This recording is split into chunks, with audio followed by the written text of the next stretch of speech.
All right, good afternoon, everybody, and welcome back to another episode of Bob Does Reviews. Kind of a fun one today for you. A little bit of a art class project, if you will, and I probably shouldn't be the one giving advice on art, but trust me, this one's going to be a little bit fun today. I bought this knockoff Pelican case from Harbor Freight for about $30. It's a nice case. It's awesome. It's just what I need. I have my pistols in here, my two pistols in here.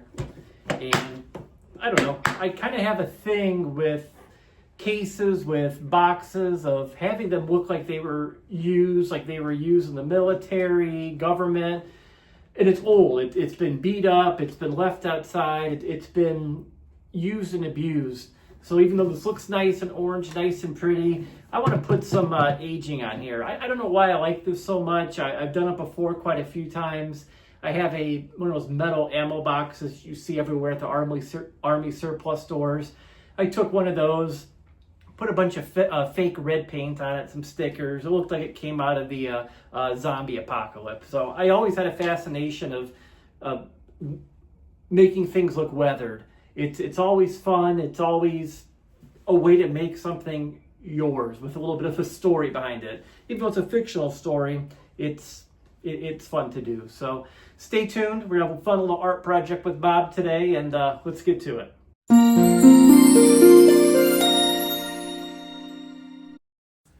Okay, gentlemen, so before you, we have pretty much all the tools that we need. I have my Bob Ross oil paints. I got these at a garage sale for like $5 a couple years ago. I have my rag. I have my box, all nice and cleaned. I did the hard work already. I took off all the stickers that came on here. I don't know if I'm going to keep this one on here or not, but so I have this all ready to go. I have it all ready. I have some black spray paint. I like this stuff. It's a little bit thicker. It's paint and primer. Just has a good splatter effect. So we might be using that. And I know I said in my last video about my heat gun. I just bought a cheap heat gun. I figured I'm just going to use this maybe once or twice. This came in super handy to take off the labels and stickers that were on here. Melted the adhesive. Didn't have to worry about using rubbing alcohol and a plastic scraper to get it off. So yeah, I might be adding this to my list of tools that every man needs in his toolbox. Or just borrow your wife's Dyson. She'll love that too.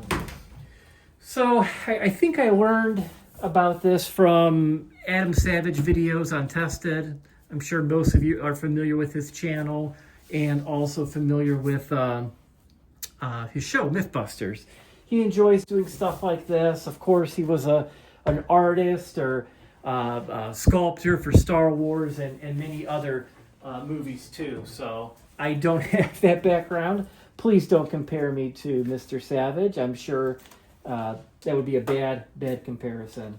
So laid out, I have my Bob Ross paint. I picked these colors because I figure they're dirt colors. I just want to add some wear on here, some age, and yeah, let's dig into it. So step one, I wiped the whole box down with rubbing alcohol and nail polish remover, acetone, just to kind of get off any residual chemicals that came from Vietnam, from the beautiful factory there. So get this all nice and rubbed down, get any dust off, anything like that.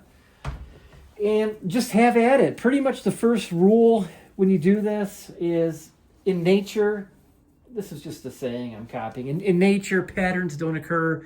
I don't believe in that. There is patterns in nature.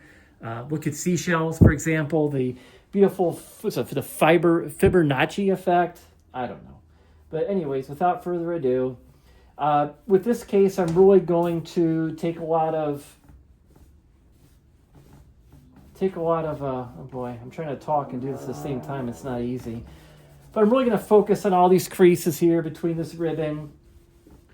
That's where the dirt, that's where all of your gunk is going to accumulate. If you go kind of heavy, don't like it, that's all right. You could take it right off. So I'm really just doing a pass. This is my first pass. Just trying to get off that bright orange sheen. I can go back, knock that down if I don't like it. Just putting some age on here right now. Real easy. Yeah, grab a cup of coffee, gentlemen. This might be a longer video, but that's all right. Nothing better to do than watch your friend Bob here on YouTube. Oh boy, I'm channeling my inner Bob Ross since I'm using his using his paint.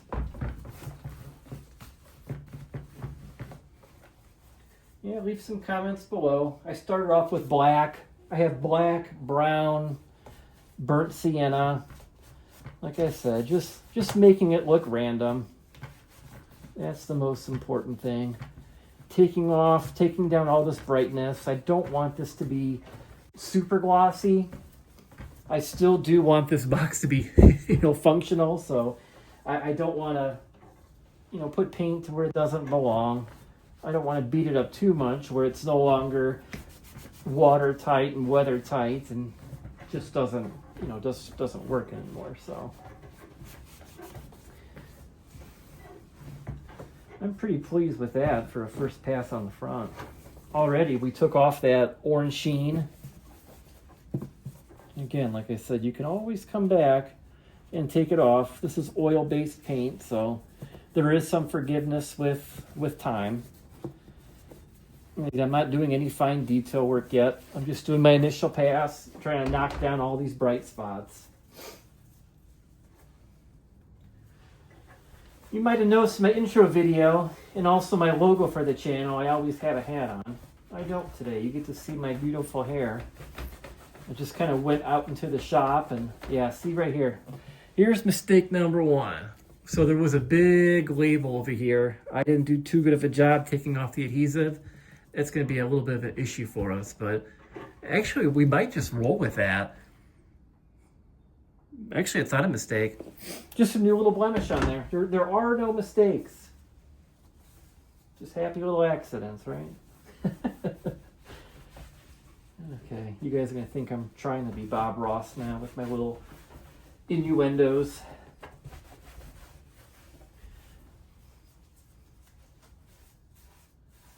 But yeah, like I said, don't have my hat on. Just came back from work. I'm not a full-time YouTuber.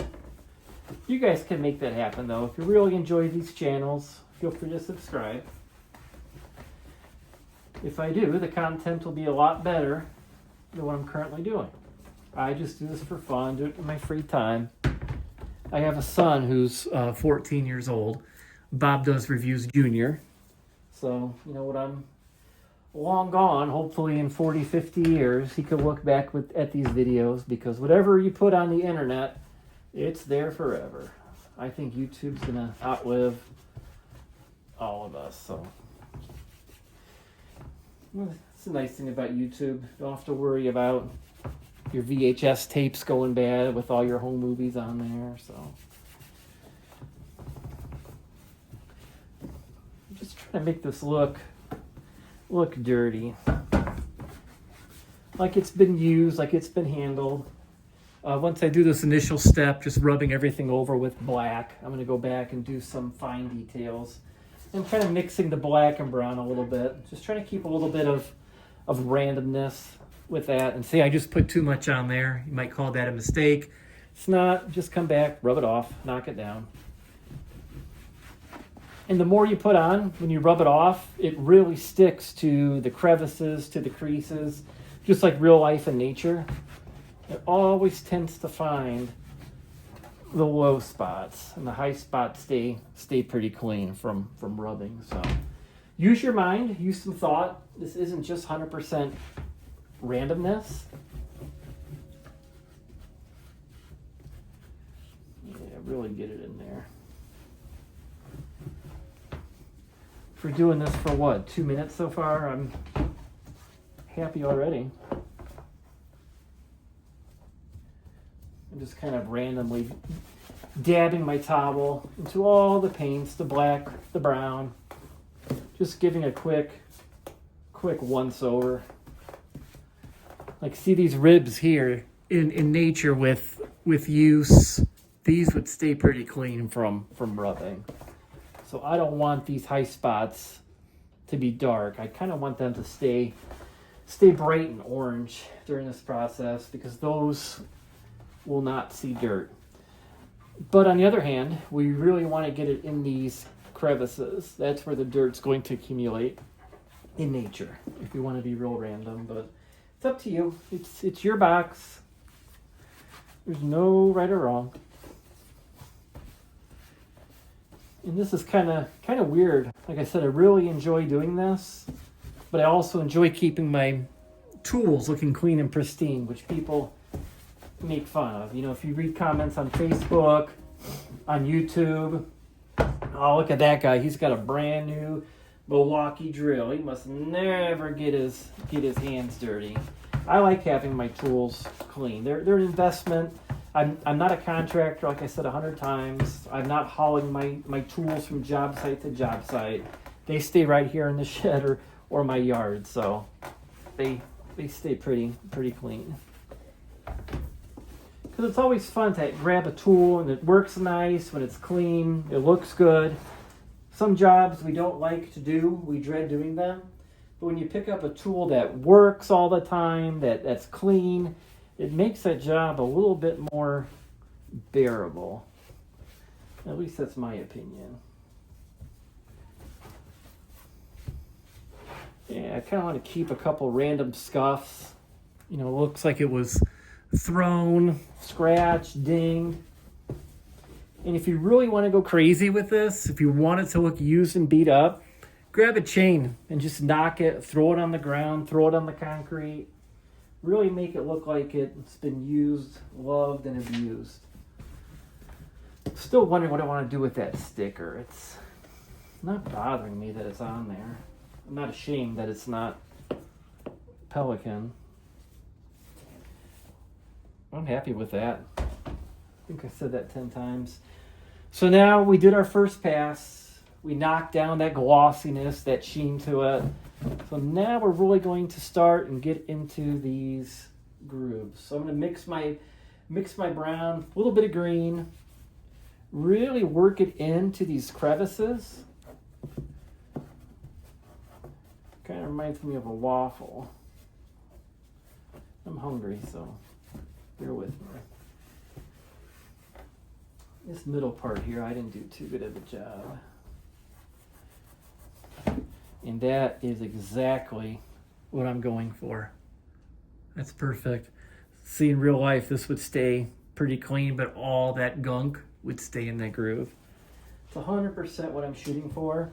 I don't want every one of these squares to look like that. I don't want to create a pattern. So what I think I'm going to do is I'm going to mix a lot of green, mix them all together. And let's really go to town and get these squares saturated with this paint. And what I'm going to do next is go back in here. I should get a second towel, a clean towel, and remove the majority of the paint from the middle. And when you remove it, be super careful that you don't make patterns rubbing it. Like again, patterns are the enemy. We want randomness. What do you think? Just that quick. This went from looking straight off the shelf like it was to something that's been out at a campsite used in the wilderness. At least that's what I think. So I'm going to keep a couple spots really heavy on the grime, on the paint, but I'm going to keep it pretty heavy on the grime, and some spots not as heavy. All right, I'm pretty happy with how that's coming. Doesn't take much to keep me happy. Now I mixed a little bit of yellow, a little bit of orange. Let's see what that does.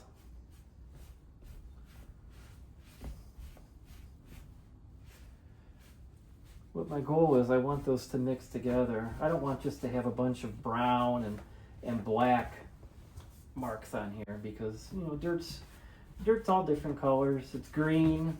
There's greens in there. There's blues in there. Really pay attention to the parts where you would think would get dirty. Get these cracks. Get these creases. And if it's a total disaster, if you have a nice Pelican case, you decided to do this and you really hate it, just get some rubbing alcohol, some paint remover. It will take the paint right off. And just for brevity's sake, I probably won't do this entire box for the YouTube video. I'm not sure how interesting this is to you, but just want to give you the gist, the general understanding, the how-to, and how this is done. If you want to see an expert do it after this video, please check out Adam Savage Tested. He made a NASA, well, quote unquote, NASA box for one of his microscopes, and he did this exact same process with paints, sandpaper, just scuffing it up. Made it look like it was government used, which, you know, the government, things are never taken care of right. They're thrown, they're not treated perfectly, so it's a great video. And see what I mean? Bob Ross. Rest in peace. He's definitely one of the three horsemen of the 80s and 90s. I put him up there with, oh gosh, Mr. Rogers for sure. I remember, that's one of my first memories, is actually being in a high chair, watching Mr. Rogers. I learned a lot of stuff from him. All his how it's made videos when he went to the pencil factory. See right here, this looks bad. I'm not happy with this at all. There's some adhesive on here, so the paint stuck different to it. It just looks like someone took black paint, like I'm doing, and just rubbed it on here. So I'm gonna do my best to take my rag, really wipe it down. Try to hide the marks where I didn't get underneath there too well. All right, so the bottom's gonna stay pretty clean. Like, again, it's a wear spot.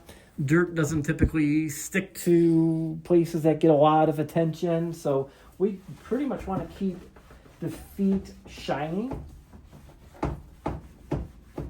just like that, and make sure we focus dirt on these crevices randomly. Don't do them all if you don't want to.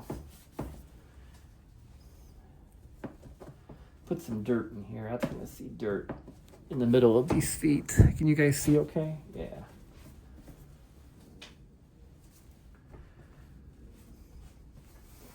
Yeah, so moral of the story today, gentlemen, buy yourself a heat gun. That way you'll keep your wife happy. You won't be stealing her expensive hair dryer.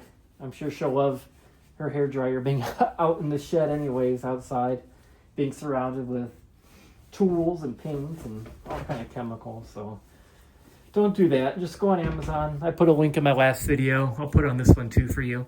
How to buy it. They're very, very inexpensive. So if you see something you don't like, just rub it off. Like here, I don't know how that got on here, so we rub it off.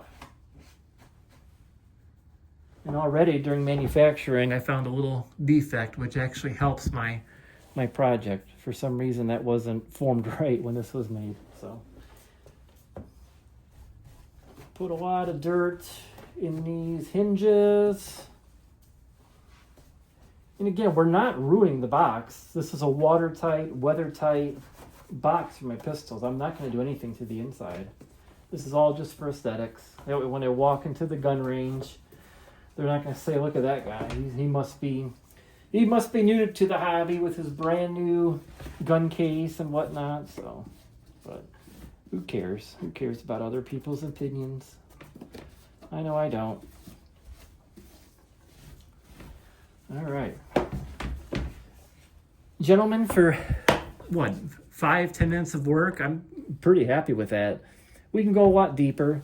One thing I want to talk about is adding labels to it. I'm not going to do it specifically for this box, but if you go on Amazon, you can buy some fun, different labels, and make sure you weather these too.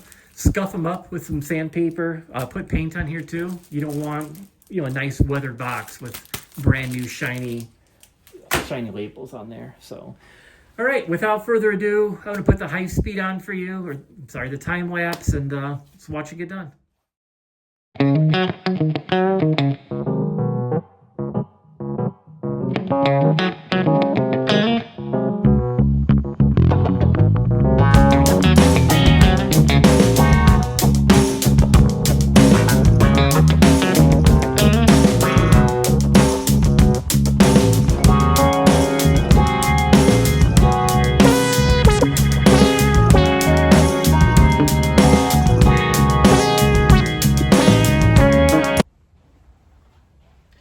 All right, gentlemen, I'm pretty happy with how that came out. Kind of did a sticker on the back, whether that looks pretty good. Use a little bit of spray paint just to kind of splatter it on. Again, I want this to look like it was used, abused. This rolled around the back of somebody's truck for a while. I think it looks cool. I made this mine. You could do the same thing to yours. You go to the gun range, everyone's going to have a Pelican case like this. Now I know which one is mine. Just took about, what, 15 minutes of work, a couple dollars worth of material, and now I have an awesome, awesome piece that's mine. It's the same process they do in Hollywood when they weather equipment, tools, weapons, exact same process. So hopefully you learned something today. If not, I still had fun. Hopefully you had fun watching, and I recommend doing this yourself to your own tools, to your own boxes, and just have fun and really make your pieces unique. All right, guys, till next time, catch you on the next one.